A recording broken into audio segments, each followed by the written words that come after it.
Bonsoir Richard. Bonsoir. Deux petites choses avant qu'on rentre dans le vif du sujet ensemble ce soir. Juste, j'ai parlé du décès de Serge Charbonneau, un homme qui a vraiment marqué de façon titanesque là, la sphère des lanceurs d'alerte au Québec, avec toute la notion de la propagande COVID, puis la propagande de ce qui se passe aujourd'hui dans nos écoles, avec le wokisme qui s'infiltre, les changements de sexe, puis tout ce qui se passe. Serge a été un pilier, puis on va vous donner de l'information dans les jours et dans la semaine qui suit concernant son exposition. Je sais que ça va être le 14 et le 15 mars à Québec, mais je vais vous donner plus d'informations quant au lieu et les heures et tout ça dans les jours qui suivent. Richard, il y a une conférence qui s'en vient le 4 avril. Le 4 avril, ça arrive à grands pas. Ça se fait ici dans les studios de Théovox. Il va y avoir des pâtisseries, il va y avoir des rafraîchissements, du café. Tu seras le conférencier. Et puis, dans une série de conférences qu'on est en train de tenir qui s'intitule « Dire entre les lignes » et non pas « Lire entre les lignes », c'est « Dire entre les lignes ». Un nom que toi, toi-même, t'as trouvé. Parce qu'aujourd'hui, les gens lisent de moins en moins et ont besoin de se faire dire ce qui se passe entre deux lignes souvent. Et c'est une de tes expertises et le titre de ta conférence, c'est « La puce à l'oreille ». Donc, je vais encourager les gens d'être là. Écoute, en une semaine, on l'a annoncé la semaine dernière, puis on l'a annoncé du mieux qu'on pouvait parce que le site Internet n'était pas nécessairement tout à jour avec l'affiche et tout ça. Maintenant, c'est fait. Mais il reste seulement une dizaine de places. Si vous n'avez pas encore réservé pour la conférence de Richard qui va avoir lieu le 4 avril, c'est un vendredi soir, de 19h à 21h, on sait qu'on va probablement avec les temps, la période de questions, parce que les gens vont pouvoir te poser des questions en matière de politique et canadienne, américaine, puis tout ça, puis siphonner, puis ton savoir dans ce milieu-là, tu as plus de 30 ans d'expérience dans le domaine. Les gens vont pouvoir écouter la conférence, mais après ça, il va y avoir vraiment une session ouverte, questions-réponses avec toi tout au long de la soirée. Faites-le, écrivez-nous, je le dis encore ce soir, info@theovox.tv. Nos studios sont situés au Mont-Saint-Hilaire, sur la rive sud de Montréal. Je vous le dis ce soir parce qu'il y a des gens qui peut-être vous demeurez à Québec, puis c'est possible, c'est seulement 1h45 le faire. Vous pouvez le faire si vous voulez le faire pour avoir une belle soirée. Mais je vous le dis pour que vous puissiez, ceux qui ont envie de le faire, puis vous restez par exemple à Rimouski, c'est peut-être pas réaliste. Mais nos studios sont situés au Mont-Saint-Hilaire. Mont-Saint-Hilaire, c'est à peu près 20-25 minutes du centre-ville de Montréal, sur la rive sud de Montréal. Donc, écrivez-nous info@theovox.tv. Je pense qu'on va avoir une soirée extraordinaire. Je ne sais pas si tu as quelque chose à rajouter là-dessus, Richard. C'est la première d'une série. Donc, on va aller se promener en région. On va aller voir les gens à Rimouski, au Saguenay, oui, à effectivement. Gatineau. Alors, on aura l'occasion de venir les voir à la maison et d'échanger, justement. Ouais. Parce que je pense qu'avec l'information... On n'a pas parlé tout à l'heure au niveau du journalisme de l'intelligence artificielle. Oui. Alors, pourquoi les médias de masse, c'est terminé? C'est que l'intelligence artificielle va occuper tout le terrain très bientôt. C'est clair. Et avec ça, arrive l'ère du mensonge numérique. Là. C'est très difficile de plus en plus de faire la distinction. Donc, vivement des conférences en personne. Donc, on veut se rencontrer et aussi de se déplacer. Bien, c'est un peu un hommage aux gens qui nous ont de la résistance aussi depuis 5 ans puis qui nous écoutent. Puis qui ne peuvent pas être ici ou dans la région. Richard, j'ai dit d'entrée de jeu, cette semaine, Apple a annoncé 500 milliards de dollars d'investissement aux États-Unis visant à créer notamment 20 000 emplois supplémentaires, notamment dans l'intelligence artificielle. Apple a un historique un peu bizarre, ayant soutenu Hillary Clinton et combattu certaines politiques de Donald Trump. Peut-on vraiment croire qu'Apple a changé d'avis?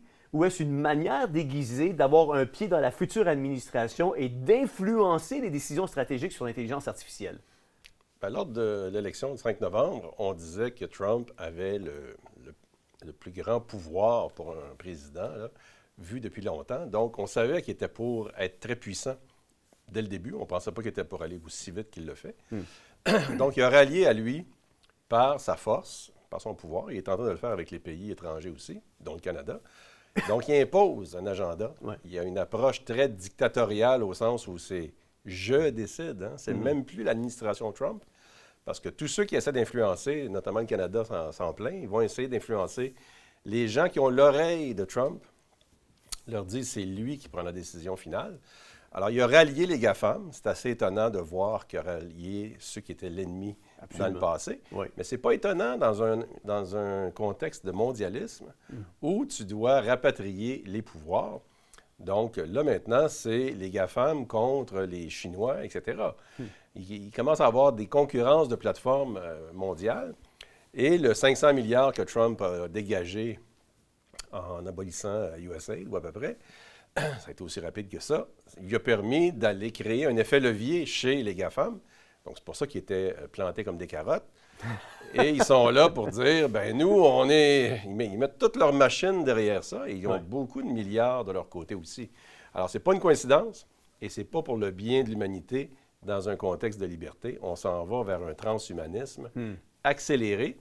Et ce que Trump dit, c'est embarquer dans mon train et non pas dans votre petite guéguerre que vous faites aux républicains depuis 20 ans. Là. L'administration Trump veut renforcer la souveraineté technologique américaine. Est-ce que cet investissement massif d'Apple ne risque-t-il pas d'assurer un contrôle accru des compagnies tech de la Silicon Valley sur l'avenir de l'intelligence artificielle et donc indirectement sur la politique américaine? Bien, c'est évident que la technocratie, ça fait déjà partie de notre environnement depuis longtemps. On est contrôlé par des appareils qui sont désuets.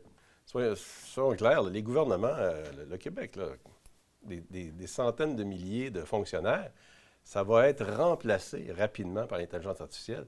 Donc, il faut comprendre que ça va être un pouvoir accru pour ces organismes-là. Et ceux qui n'embarquent pas dans ce qui vient de s'ouvrir, parce qu'un gouvernement, faire comme ce que Trump fait, il vient d'ouvrir les possibilités. Il n'y a plus question d'éthique et de respect de la vie privée, là. C'est comme s'il a ouvert les vannes. Et là, maintenant, eux autres qui avaient des restrictions gouvernementales par rapport à la vie privée, bien, ils se font dire par le gouvernement, non seulement il n'y a plus de règles, mais on vous encourage à embarquer et à les enfreindre, ou à peu près. Et c'est pour ça que des lois, même votées par l'administration Biden, qui est pourrie jusqu'à la moelle, bien, protégeaient encore la vie privée alors que Trump l'a fait sauter. On voit les résultats très rapides, là. Ce pouvoir, avec un investissement de 500 milliards de dollars, puis la création de milliers d'emplois, on parle de plus de 20 000 emplois, Apple va devenir un acteur économique incontournable sous Trump. Parce qu'il a comme égalé la mise que le président américain était prêt à mettre. Ce pouvoir économique pourrait-il se transformer en influence politique sur l'administration républicaine?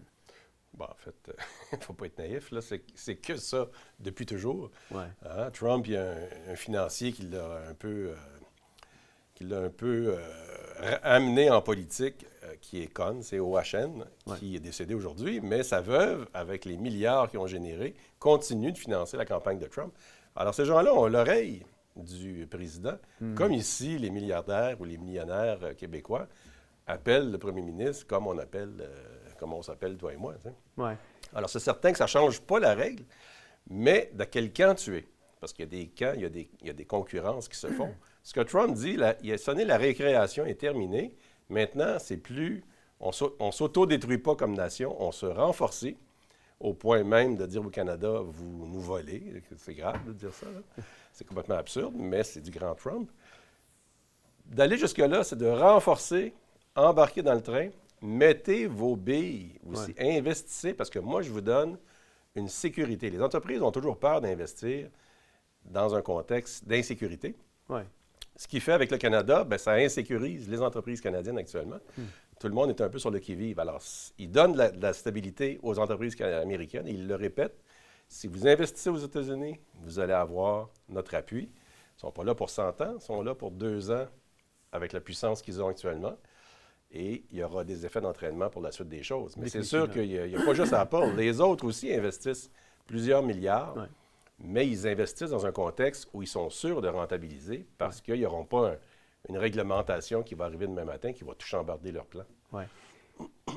On parle de politique américaine. Je veux garder le même sujet encore avec toi pendant quelques minutes. Le 20 février dernier, lors d'une réception à la Maison-Blanche célébrant le mois de l'histoire des Noirs, le président Donald Trump a souligné la présence du PDG Pfizer, Albert Bourla, ce qui a suscité des huées de la part des participants à l'intérieur de la Maison-Blanche. Je veux qu'on puisse regarder un extrait vidéo, puis on va le commenter par la suite. Bien sûr. We also have the head of Pfizer here, so I want to thank him, one of the great great people, one of the great businessmen. Thank you, Albert. Thank you. Thank you very much. Thank you very much. Richard, Donald Trump, on l'a vu, là, c'est un petit extrait de 15 secondes que j'ai pris pour la cause de notre entrevue de ce soir. Donald Trump a qualifié Albert Bourla de grand homme d'affaires. Je ne sais pas si vous regardez la track record, la feuille de route de Pfizer avant de le qualifier de grand homme d'affaires, tout en laissant son public huer le PDG de Pfizer. Est-ce que c'était une erreur de jugement de la part de Trump ou une mise en scène pour séduire son électorat critique des Big Pharma tout en restant proche des élites? En d'autres termes, était-ce un incident spontané ou ça faisait partie d'une stratégie bien pensée pour se repositionner face aux Big Pharma? La puissance du style Trump, c'est d'être dans l'improvisation intelligente souvent et de marcher sur la peinture sans en faire de cas. Ouais. Alors, il dit une chose et son contraire, souvent dans la même soirée, des fois en dedans de 2 jours.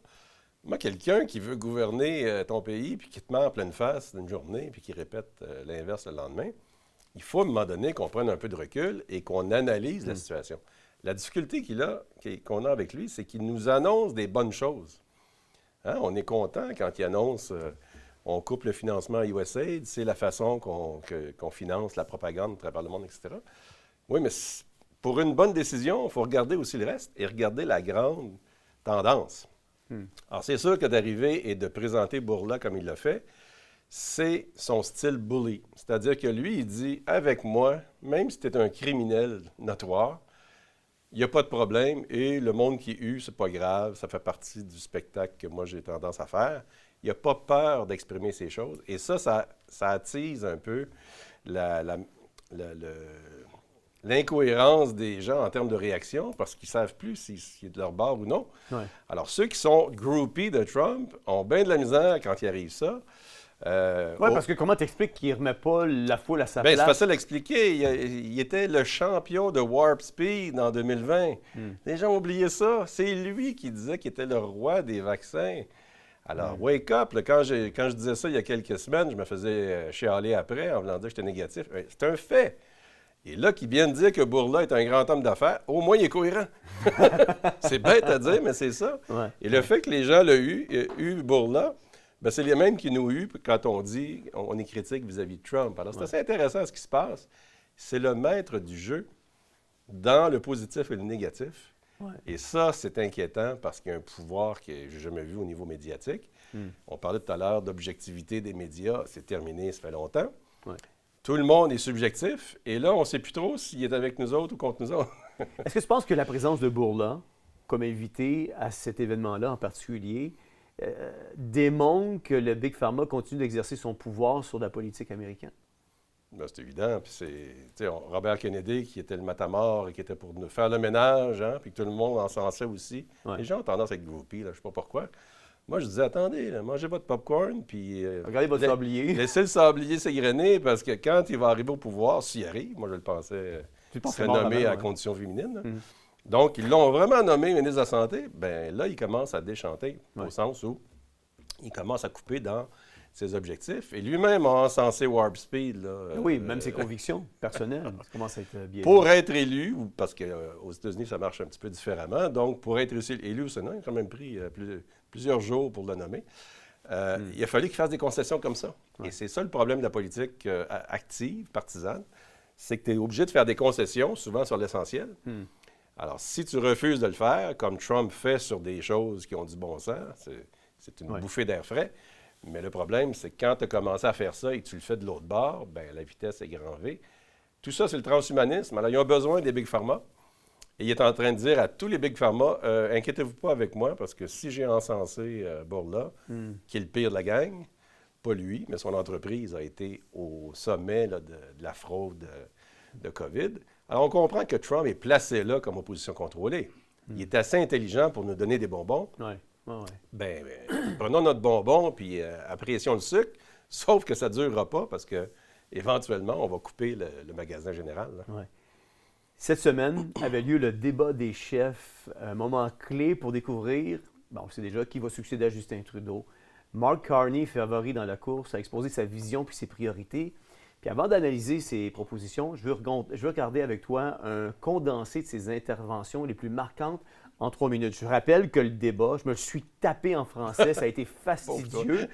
2 heures de temps, puis j'ai juste pris, parce qu'on le sait que ça va être Mark Carney anyway, fait que j'ai juste pris les déclarations de Mark Carney, puis j'en ai fait un condensé en 3 minutes qu'on regarde, on va commenter ça par la suite. Au cours de ma vie, j'ai eu de la chance de servir notre pays, notamment comme gouverneur de la Banque du Canada pendant la crise financière de 2008. En ce moment, le Canada fait face à la pire crise de notre vie. Je sais comment traverser les crises. Je sais comment bâtir les économies fortes. Et je sais comment on peut contrôler notre destin économique. Je veux souligner que le Canada ne sera jamais une partie des États-Unis. Il faut reconnaître que le Trump d'aujourd'hui, il n'est pas le même qu'avant. Il est plus unilateraliste, plus isolationniste, plus agressif. Avant, il veut une partie de nos marchés.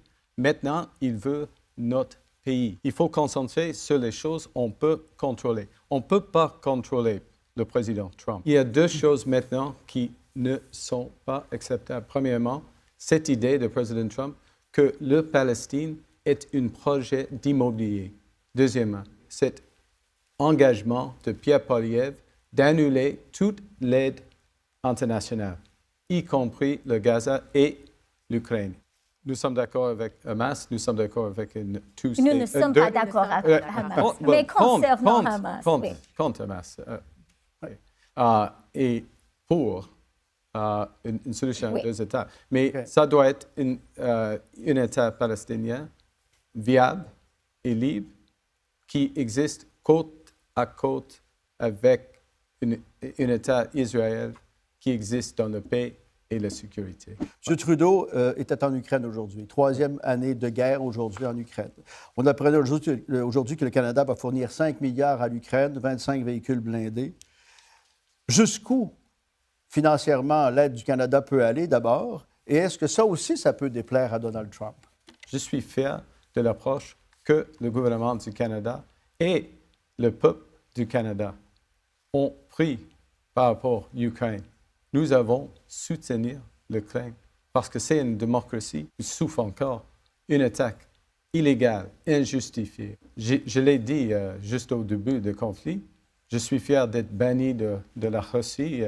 Par conséquent, vous aussi, Christian aussi. Christian a fait un lien entre l'immigration et la crise de logement. Elle est tellement raison. Il faut construire des millions de logements ici. Okay. Il faut changer et il faut renforcer des programmes comme les fonds d'accélérateur qui fonctionnent ici au Québec, par exemple, à la Ville de Québec. Il faut bâtir un système de santé moderne, utiliser des dossiers médicaux uniques et digitaux à travers notre pays et augmenter l'utilisation d'intelligence artificielle au sein du système. Nous sommes attaqués. Nos valeurs sont attaquées par les Américains. Et il faut avoir des accommodations raisonnables. Je respecte absolument la laïcité, la tradition de laïcité ici au Québec. Et ça, c'est possible dans un Canada. Ce n'est pas possible aux États-Unis. Je vais annuler la taxe sur le carbone pour avoir un gouvernement avec un mandat clair et fort. Et ça vaut mieux d'avoir un gouvernement libéral. Richard, Mark Carney est présenté comme un sauveur économique, mais son passé à la Banque du Canada et à la Banque d'Angleterre montre un alignement avec les élites globales. Quelle influence ces antécédents auront-ils sur ses politiques pour le Canada?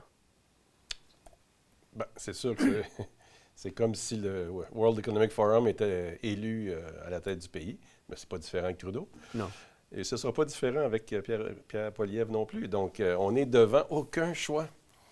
Et ça, c'est le problème. Donc là, les gens vont regarder. Là, on est attaqué par Trump. Et c'est ça que les médias de masse répètent. Parce que même si les médias de masse ont perdu leur crédibilité, avec les subventions, ils réussissent à occuper le terrain. Les boomers sont encore là, puis ils écoutent ça du matin au soir. Donc, il y a encore une influence, et eux autres sont unanimes, même s'ils disent qu'il ne faut pas voter libéral, que Carney, c'est l'homme de la situation, ou à peu près. Mais entre Pierre Poilievre et lui, juste sur l'aspect... Enlève le son, là, puis regarde la stature. Ce gars-là, passe comme un couteau chaud dans le beurre. Donc, lui, il va être capable de tenir tête à Trump, alors que l'autre, il n'a pas la capacité. Pierre, c'est un gars d'opposition. Il sait comment critiquer le gouvernement au pouvoir, mais il ne se présente jamais comme quelqu'un de solution. Et d'ailleurs, ce qui a changé, il a perdu toute sa stratégie d'abolition de la taxe, parce que Carney a juste besoin de l'annoncer presque une ligne. Je vais abolir la taxe, qui était le gros dossier des libéraux. Ouais. Donc lui, il dit, moi, je suis plus au centre, donc je suis plus raisonnable que Trudeau, et même que Krista, qui est la mère de son neveu. La marraine. Non, lui, c'est le parrain, en fait, du fils de Krista Freeland. Donc, c'est très, très tissé serré. Elle a été mise dans la course. Je l'appelle midget, là. Écoute, elle n'a aucune capacité. Et d'ailleurs, elle traînait, elle était troisième. Donc, la deuxième candidate, Dalia, je ne sais pas quoi, était trop forte. Et là, ils ne l'ont pas vu venir parce qu'elle avait un bagou. Bien, ils l'ont éliminée. Elle est exclue de la course sans aucune raison. Et c'est beau de voir une démone qui se débat comme un diable dans l'eau bénite. C'est le fun de voir ça. Elle dénonce la corruption au Parti libéral. Bien, écoute, elle a zéro couverture. Tous les médias supposément objectifs devraient être en train de parler que de la candidate qui a été exclue. Ben non, on ne parle que de Carney. Ouais. Donc, on voit que ça va avoir une influence. Écoute, c'est direct. Il ne s'en cache même pas. Ouais. Il fait un peu comme Trump, mais à l'inverse. On parle de centraliser l'information médicale, numérique, digitalisée, puis tout ça. Il fait comme Trump, mais pas avec les décisions à la Trump de protectionnisme, on coupe l'aide humanitaire. Nous, on va aider l'Ukraine. Nous, on va aider. Et il continue à dire qu'on a eu raison d'aider l'Ukraine. Donc, il se positionne déjà comme étant l'antithèse des Américains, sans avoir, comme naïvement Trudeau dit, nous, on va y chauffer les fesses. Non, t'as pas les moyens. T'es bien mieux d'être conciliant, alors que l'autre, il dit, moi, je m'oppose. Ma position va être contraire. C'est beaucoup plus puissant comme message. Tu le dis, Richard, dans cet entretien-là qu'on a vu, plutôt ce condensé-là. C'est infopub, parce que ce n'est pas un débat. C'est une infopub que les médias offrent à des partis politiques qui sont en avance, parce que c'est ça qu'on crée, et on leur offre une avance dans la course électorale qui va débuter en mars prochain. C'est ça. Il faut voir ça comme ça. On l'a entendu, Mark Carney parle qu'il n'y aura pas de taxe carbone. Je vais abolir le taxe carbone. C'est ce qu'il dit. Il n'y a pas là une contradiction, justement, tu sais, avec justement le désir puis le vouloir de pousser une économie plus verte. Comment il va financer la transition verte s'il n'y a pas de taxe carbone? Puis sans taxe, comment peut-il pousser l'économie vers un modèle plus vert? Puis s'agit-il pas d'une stratégie électorale pour séduire la classe moyenne puis les entreprises? Puis va-t-il compenser la suppression de la taxe carbone par des réglementations encore plus strictes? Tu vois, ça soulève une série de questions, juste l'abolissement de la taxe carbone, qui semble être contradictoire avec quelqu'un qui veut pousser une économie plus verte. Premièrement, il n'y a pas d'économie verte, là. Ça, c'est déjà, tu prends le langage des libéraux. C'est normal que lui, il s'attaque à cet aspect-là. Donc, il a fait simplement un recul stratégique par rapport à ce que Trudeau a mis sur pied, parce qu'il voyait que les conservateurs avaient tout mis leurs œufs dans le même panier. Oui. On va l'attaquer sur la taxe, parce qu'il savait que Trudeau ne reculerait pas là-dessus. Ouais. Donc là, en faisant ce recul stratégique-là, il n'a jamais dit qu'il se retirait de l'accord de Paris. Il y a eu des accords qui ont fait en sorte qu'on est arrivé jusqu'à une taxe carbone. Parce qu'une taxe carbone, c'est une aberration. Sylvain parlait tout à l'heure d'économie fictive, et c'est la réalité. Mais là, ils veulent passer de la monnaie à ce qu'ils appellent le carbone, qui est une supercherie totale. Ouais, alors, il n'y a pas d'économie verte. La Tesla a pollué pendant 7 ans avant de commencer. C'est une aberration. Ouais. Nous, on a de l'hydroélectricité. La plupart du monde, c'est au charbon puis nucléaire. Donc, il faut arrêter de répéter ces discours-là. Absolument. Lui, il se sert de ça. Et parce qu'il utilise un langage qui est un petit peu différent par rapport à une taxe, bien, tout de suite, les gens disent, bien là, c'est notre homme. Parce que ça, on l'avait dans la gorge, une taxe, là, il faut payer. Alors que là, maintenant, lui, il y a un recul. Oui, mais l'accord de Paris étant là, étant du World Economic Forum, c'est là qu'il faut aller voir. Mais Pierre Poilievre n'est pas différent. Non. Il voulait abolir la taxe, mais il restait dans l'accord de Paris. Parce que quand tu déchires un accord, tu fais comme Trump. Trump est intelligent. Il veut déchirer l'accord de libre-échange que lui-même a signé, mais tous ses conseillers vont dire « tu ne peux pas faire ça ». Hein? Premièrement, légalement, tu ne peux pas. Donc, il a pris un subterfuge. Il est habitué de compter des histoires. Donc, il a dit c'est le fentanyl, puis c'est la frontière, les immigrants, ce qui est une fausseté énorme, mais qui lui permet de dire ah, là, j'ai les moyens de mes ambitions, et tout le monde se tait. Ici, on n'a pas, on n'a pas la même approche, mais Carney s'est positionné beaucoup plus solide et très, très sereinement à l'encontre des politiques de Trump déjà annoncées. Donc, plus Trump est agressif, plus Carney s'en va vers un gouvernement majoritaire.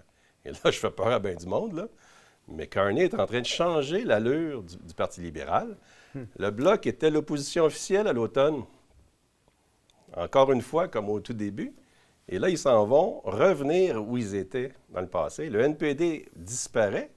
Le chef vient d'obtenir la pension cette semaine. Hein, une pension à vie, c'est le fun. Donc là, il est multimillionnaire, mais là, il a obtenu sa pension. Donc là, maintenant, ce parti-là s'en va à la déchiqueteuse parce qu'il a été la béquille de Trudeau. Trudeau n'aurait pas été réélu sans l'accord de Singh. Alors, le NPD va laisser beaucoup d'espace aux libéraux dans l'Ouest canadien. Au Québec, Poilievre, ça n'a pas levé. Le Bloc va reprendre son espace de ceux qui sont purs et durs. Et les libéraux vont reprendre beaucoup d'espace parce qu'ils parlent français. Et même s'il dit qu'il ne parle pas bien français, il parle très bien français. Ben moi, je peux te dire, je n'ai pas été épaté par sa prestation, là, ni en français. Puis les médias mainstream l'ont démoli aussi sur sa prestation en français. Puis il y en a plusieurs qui disent que même sa prestation en anglais, elle n'a pas été guère mieux que celle du français. Même ça, c'est du spectacle. Personne ne va se souvenir de ça pendant une campagne électorale. Moi, je l'écoute pendant 3 minutes. Je n'ai pas besoin que quelqu'un me dise s'il parle français ou non. Je l'écoute. C'est comme les gens qui ne parlent pas anglais, qui rapportent des horreurs par rapport à Trump. Tu dis, oui, mais c'est pas ça qu'il a dit. Alors, quand on a la chance d'entendre quelqu'un parler, on n'a pas besoin d'avoir un interprète. Alors, dans ce cas-là, je peux te dire que lui parle mieux que Stephen Harper quand j'ai commencé avec lui. C'est sûr. Et Harper a été majoritaire, a été là pendant 10 ans. Ouais. Il faut faire attention à ces aspects un petit peu marginaux, parce que les gens votaient pour la couleur des cheveux de Justin Trudeau à l'époque. Bien là, ils vont voter pour... Il est sympathique, M. Carney, et non pas pour sa feuille de route qui est mondialiste, élitiste. Ouais. Il n'est pas fou, il a même dit « Je suis de l'élite, donc c'est pour ça que je suis le meilleur homme contre Trump ». C'est quelque chose, quand même. Oui. Mais tu vois, c'est parce que nous, on est tellement là-dedans qu'on les entend, les buzzwords. Centraliser, les fichiers médicaux, les rendre digitales, les numériques. Tu vois, déjà, tu entends le discours du WEF, du World Economic Forum, en arrière pour amener vraiment, justement... Ils parlent à leur patron quand ils parlent publiquement. Hein? On pense qu'ils nous parlent à nous. Là. Premièrement, ce n'est pas un débat, c'est une infopub. Mais il y a des buzzwords, hein? Il y a des mots clés qui sont adressés à leur patron pour dire « Je m'en viens avec ma liste. » Ben oui. Si Carney devient chef, quel changement pouvons-nous attendre du Canada en matière de censure, de gestion de crise et d'ingérence étatique dans l'économie? Sommes-nous face à un risque accru de contrôle social sous couvert de gouvernance rationnelle? C'est là que c'est important de jamais baisser les bras. Hein? Les gens qui disent que tu es défaitiste, etc. Non, il faut continuer la pression. La pression de l'opposition du Parti conservateur. On va donner un crédit à Pierre Poilievre. Quand il a dit on va abolir la taxe carbone, qui est une aberration, bien là, lui, ça résonnait dans son univers. Moi, le premier, j'étais d'accord avec ça. Mais il faut regarder l'ensemble de l'œuvre. Hein? Il faut regarder quel va être l'impact. Carney, il faut le talonner en campagne électorale sur est-ce que tu vas continuer les autres politiques de fous, comme la loi qui va nous mettre en prison dès qu'on va dire que le premier ministre est un traître à la patrie.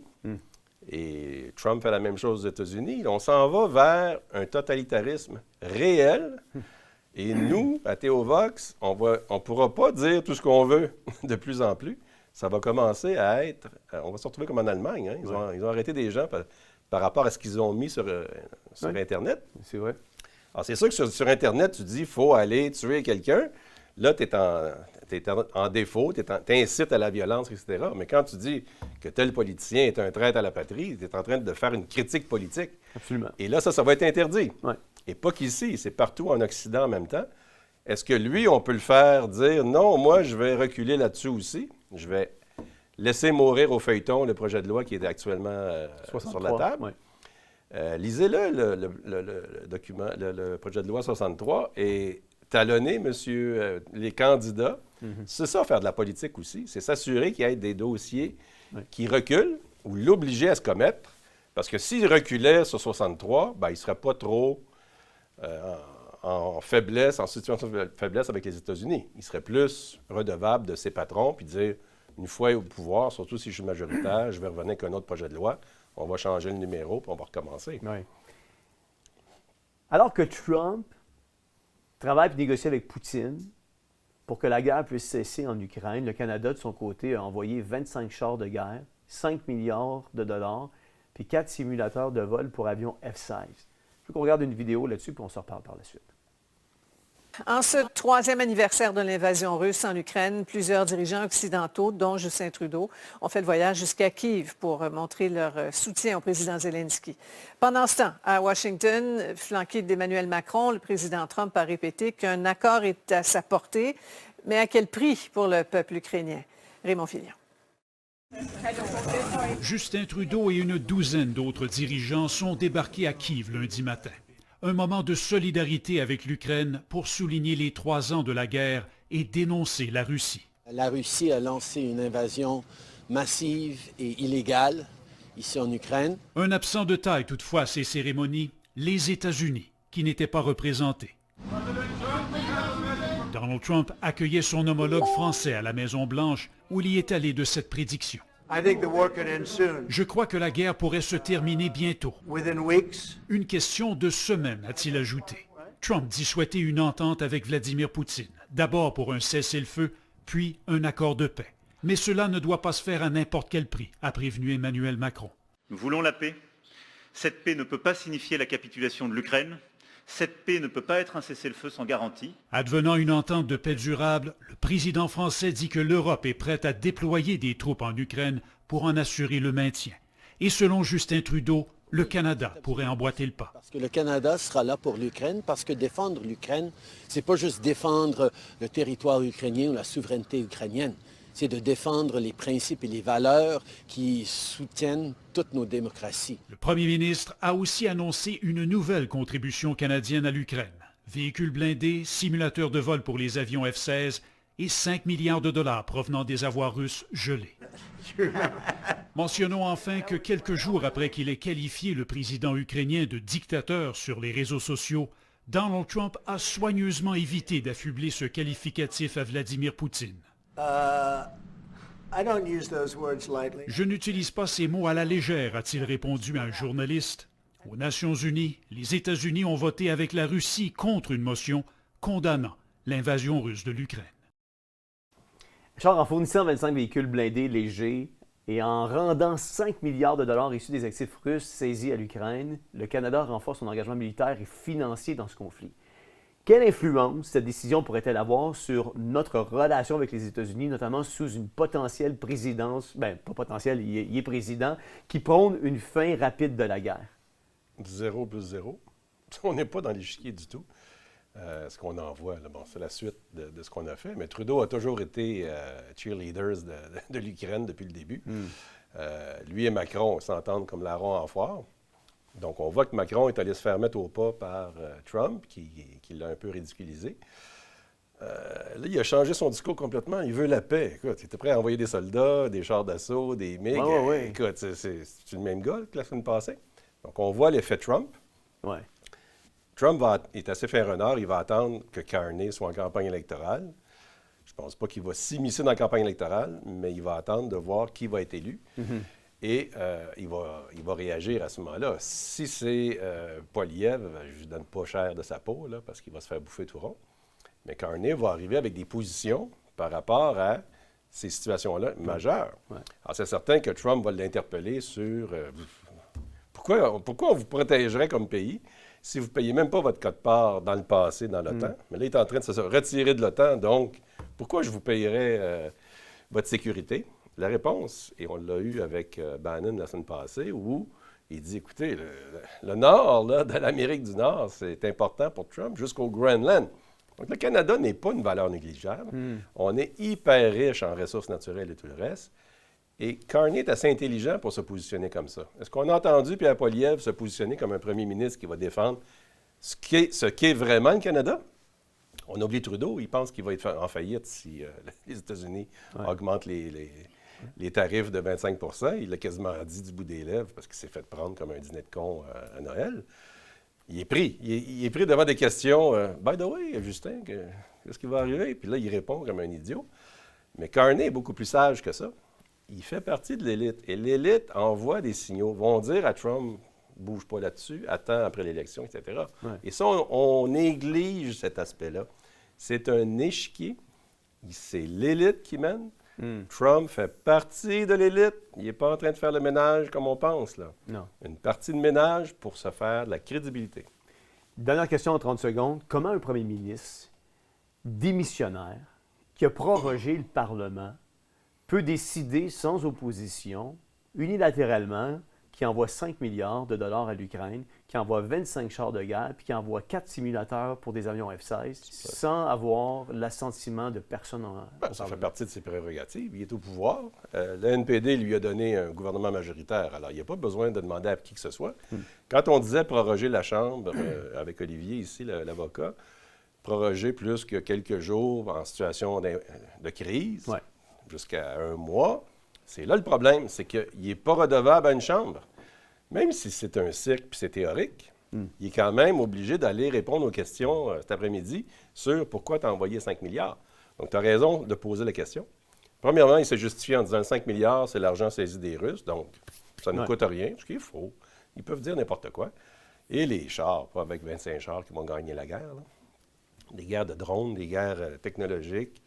La Russie a des missiles hypersoniques. Ils en ont envoyé un, pas de tête nucléaire pour montrer que vous ne pouvez pas l'arrêter. Game is over. Ouais. Trump le sait. Ils sont en train de partager les terres rares actuellement. Ils sont en train de partager le commerce. Et qui va avoir l'influence jusqu'où? Et Trump avoue que d'aller inclure l'Ukraine dans l'OTAN, c'était une erreur. Donc, lui, il se retire, amoche au passage l'OTAN. Donc, on peut penser qu'il va avoir une entente de partage territorial, mais l'Ukraine n'existe plus. Donc, Poutine est le patron de l'Eurasie, ou à peu près, et Trump est patron de l'Amérique du Nord, et le Chinois de la Chine, etc. On est en train d'établir la map, premièrement avec des pouvoirs économiques et militaires. Donc, c'est certain que si on regarde ça, c'est le terrain de jeu idéal pour quelqu'un comme Carney pour le Canada. Et Poilievre, il va tergiverser comme le pauvre Justin tergiversait. Bien, merci beaucoup d'avoir été avec nous ce soir pour parler de tout ça, Richard. C'est vraiment apprécié. Vous voyez, au fil de cette émission, nous avons exploré des vérités souvent occultées. La manipulation des médias, le contrôle des élites financières, l'effondrement du système monétaire et les décisions politiques qui façonnent notre avenir. Nous avons vu un petit groupe d'individus Nous avons vu qu'un petit groupe d'individus détient les leviers de l'économie et de l'information, influençant nos vies sans véritable transparence. Mais dans un monde où tout semble être faussé, où pouvons-nous trouver la vérité? Où est la justice? Quand des élites et des gouvernements imposent leurs règles au détriment du peuple et des libertés fondamentales? Où est l'espérance? Quand les nations s'enfoncent dans la dette et les conflits et l'instabilité? Dans un monde corrompu, dans un monde où il fait de plus en plus noir, Jésus dira dans l'Évangile de Jean, chapitre 8, le verset 12, « Je suis la lumière du monde. Celui qui me suit ne marchera pas dans les ténèbres, mais il aura la lumière de la vie. » Il dira ensuite dans l'Évangile de Jean, le verset 12, le chapitre 12, le verset 46, « Je suis venu comme une lumière dans le monde, afin que quiconque croit en moi ne demeure pas dans les ténèbres. » Vous savez, les gouvernements changent, les empires tombent, mais la parole de Dieu demeure éternellement. Là où les hommes trahissent, Jésus reste fidèle. Il ne manipule pas, il ne trompe pas, il ne ment pas, il offre une solution, il offre une vérité libératrice et un salut éternel à ceux qui se tournent et viennent à lui. Dans un monde basé sur l'endettement et la servitude financière, Jésus nous rappellera que notre vraie richesse n'est pas dans l'or ou l'argent, mais elle se retrouve dans une relation intime et véritable avec lui. Jésus dira dans Matthieu, le chapitre 6, le verset 19-20, « Ne vous amassez pas des trésors sur la terre où la teigne et la rouille détruisent, et là où les voleurs percent et dérobent, mais amassez-vous des trésors dans le ciel. » Vous savez, l'information est souvent contrôlée. censurés et manipulés pour servir des intérêts politiques et économiques, mais rien ni personne ne peut faire taire la vérité à propos de Jésus. Peu importe les impressions ou les tentatives des gouvernements, des élites ou tout autre groupe à imposer leur vision du monde, la lumière du Christ continue de briller et d'éclairer tous ceux qui le cherchent. Jérémie 29, 13 nous dira « Vous me chercherez, vous me trouverez, si vous me cherchez de tout votre cœur. » La question est donc la suivante. À qui allons-nous faire confiance? Aux institutions humaines qui ont prouvé leurs limites, ou à celui qui a vaincu la mort et qui, à travers sa mort, nous offre la vie? En terminant, je vous laisse avec ce verset trouvé dans l'Évangile de Jean, au chapitre 11, verset 25, où Jésus dira « Je suis la résurrection et la vie. Celui qui croit en moi vivra quand même il serait mort. » Ma prière pour toi ce soir, c'est que ce chaos mondial dans lequel nous sommes plongés puisse être un élément déclencheur pour t'amener à te tourner vers Jésus, du moins à le considérer. Quand on le découvre et quand on lui donne notre vie, tu peux être spectateur du chaos qui prend place à l'extérieur et cependant vivre une vie profonde et véritable au fond de ton cœur. C'est Jean-François Denis qui te dit bonne réflexion, puis à la semaine prochaine.